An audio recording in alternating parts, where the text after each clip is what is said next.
การปรับปรุงบัญชีเงินตราในกรณีที่มีการบันทึก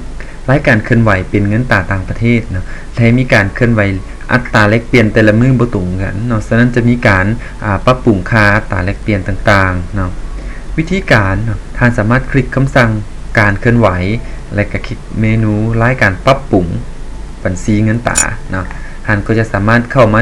ยังเมนูในการปรับปรุงเงินตราเนาะและท่านสามารถเลือกประจำวันได้เนาะอาจจะเป็นประจำวันทั่วไปหรือประจำวันตามที่ท่านต้องการเนาะและรายการก็ให้เป็นชื่อของการลงบัญชีดังกล่าวเนาะในการปรับปรุงตัวอย่างเนาะค่ารวมจะบ่มีเนาะในกรณีนี้แล้วเขาจะมีการใส่เลขรหัสบัญชีเนาะตามที่เขาต้องการในการปรับปรุงเนาะเช่นยกตัวอย่างบัญชี552แล้วก็ enter ที่เป็นคีย์บอร์ดเนาะโปรแกรมจะทำการดึงเอา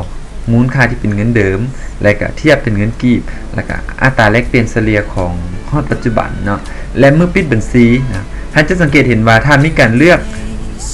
สกุลเงินของบัญชีดังกล่าวไว้นะโปรแกรมจะทำการเลือกให้อัตโนมัติเขาจะบ่ได้ทำการเลือกอีกทีนึงเนาะ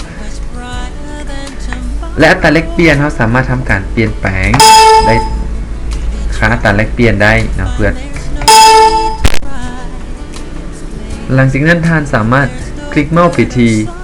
สกุลเงินและก็เลือกเป็นสกุลเงินเดิมก็คือเงินบาทและก็กด enter ที่แป้นคีย์บอร์ดนะโปรแกรมจะทำการบันทึกบัญชีให้โดยอัตโนมัตินะอันนี้เป็นวิธีการในการบันทึกและการเคลื่อนไหวโปรแกรมก็จะทำการลงบัญชีให้โดยอัตโนมัตินะอันนั้นเป็นวิธีการปรับปรุงบัญชีเงินตรา